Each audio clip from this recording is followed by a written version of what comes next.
A girl wishes to swim across a river which is 60 meters wide. The river flows with speed q meters per second parallel to straight banks. The girl swims at a speed p relative to water, and crossing the as quickly as possible. She takes 100 seconds and is carried downstream 45 meters. Calculates the values of p and q. First of all, we're going to examine how far she's pushed downstream. So we know that she goes 60 across and 45 down, and now what we're looking at is how to get this distance here, which is the hypotenuse of here. Okay, so what we do is Pythagoras' theorem, and what we find out is that x squared equals 60 squared plus 45 squared. X squared therefore equals the square root of 60 squared plus 45 squared, and what we find out is that it's 75 meters. She travels 75. The girl actually travels 75 meters in total. Okay, that's the first part. The next part we're going to find out is what is the angle in the triangle. What is this angle here that the girl's path actually takes? So what we're going to do is we're going to sine inverse, or tan. We're going to get tan x, and this is going to be angle x equals 45 over 60. And then we're going to tan inverse 45 over 60 and get 36.87. So we now know that this angle in here is 36.87. Now once this is complete, what we then do is go to our question. Okay, go to our formula. Velocity of the girl in water is how she directs herself in the water. So to go as quickly as possible, what she's going to do is she's going to aim herself straight up. Okay, so she's going to aim her speed directly up.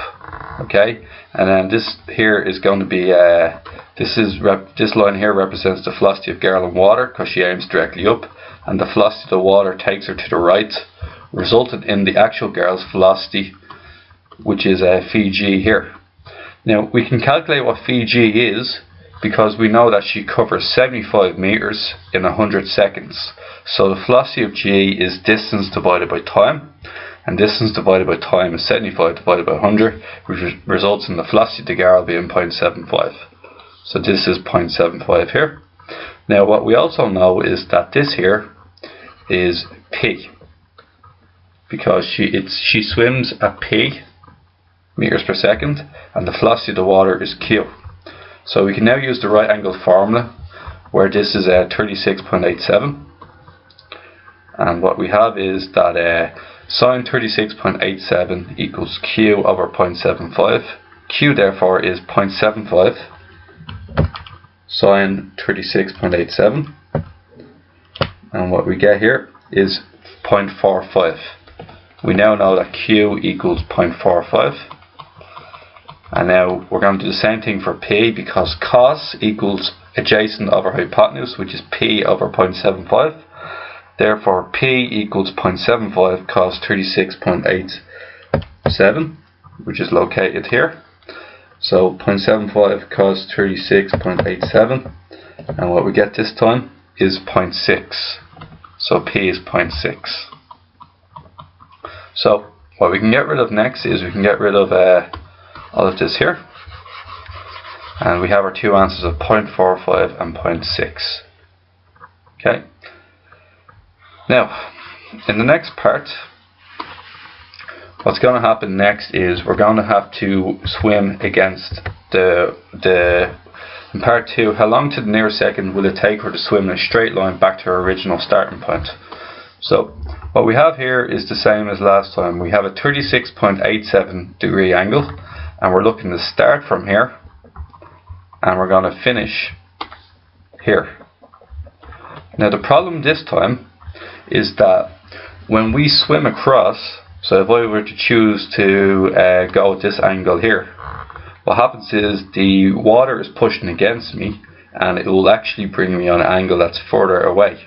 So what we're looking to do is we're looking to create a triangle that we know that the velocity of the girl now has to go backwards where she came from.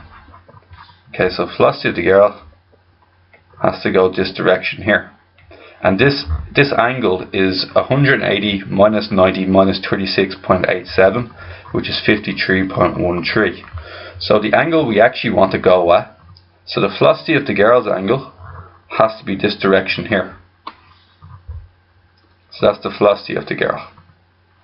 Now, what we can do is we can do two things when we're making a triangle. Okay, so when we're making a triangle, we need a common start-off point. Okay, and we know the direction of the water. The direction of the water is going straight across. So we can start off the velocity of the girl and the velocity of the water from the same point. So this, the velocity of the girl is here, and the velocity of the water is here. And then the velocity of the girl in water will be this line here, which is the more acute angle predicted. Okay? So, velocity of girl. Now this coincides with the triangle law. The triangle law would be that if I had a vector C at a start point and ending at an end point, and I had A going this way and B going this way, what we can say is that vector C equals vector A plus vector B. In the same way that vector G equals vector W plus vector GW. That's this triangle designed here. Now what we're going to do next is we're going to fill in some angles and numbers, okay? So we know that this angle here, if it was to continue on straight, this angle here is 53.13, and 180 minus 53.13, what we get there is 126.87. Okay, so we get 126.87. Let's make this triangle a bit bigger so we can understand what's going on. So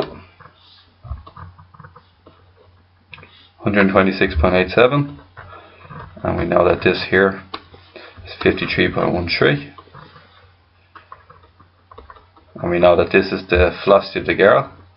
We know that this is the velocity of girl in water. Now we know the velocity of the girl in water is P. So the velocity of the girl in water actually has to be 0.6. Okay, so we know that this angle here is 0.6. And then we know that this side here is the velocity in water, and we know that side to be 0.4. Okay.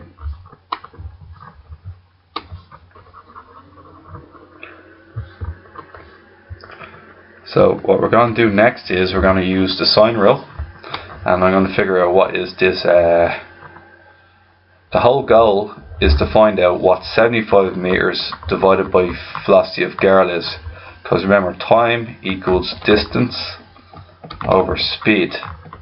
The distance is 75 meters going back where you came from, and the speed we do this at is velocity of the girl. So we need to find out what this is as soon as we can.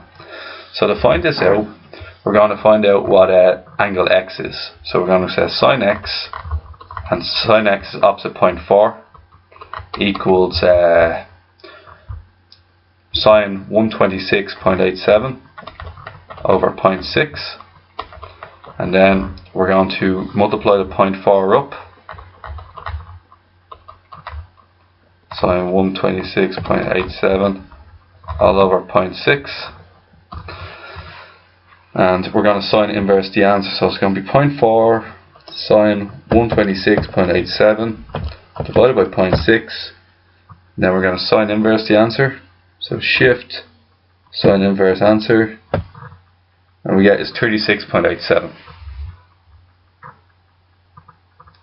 So x here is going to be 36.87.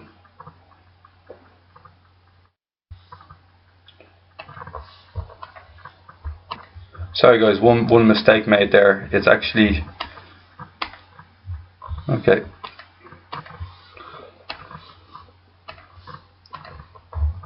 Sorry guys, one mistake there. It's actually 0.45. So this is 0.45. Excuse me. Okay. So it's 0.45 and not actually 0.4. So once again, we put this in the calculator. 0.45 sine divided by 0.6. Then you're going to multiply that by sine 126.87. And so you're just looking to sine inverse all of this. So sine inverse everything in here. So sine inverse whatever the answer is there. So shift sine inverse answer. What we get is 36.87. So we know that this angle x is now 36.87.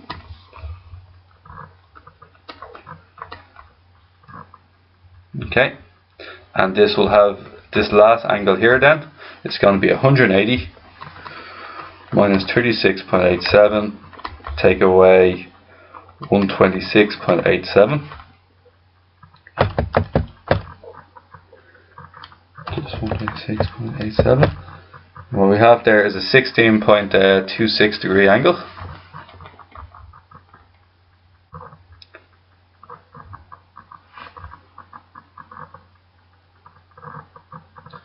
Okay, and what we're going to do now is so we know that 16.26, we're going to do another sine rule. So we're going to have phi g over sine 16.26 equals 0.6 divided by sine 126.87. Move this sine 16.26 upwards, so we get 0.6 multiplied by sine 16.26 divided by sine 126.87. Phi g therefore is going to be 0.6 sine 16.26, and we're going to divide that by sine 126.87, and what we get there is 0.21. Phi g equals 0.21. Now what we know from this is that we had to find our time, and our time is going to equal our distance over our speed, and that's going to be 75 divided by 0.21. 75 divided by 0.21, and what we get is 357.14 seconds, and is it to the nearest second? 357 seconds.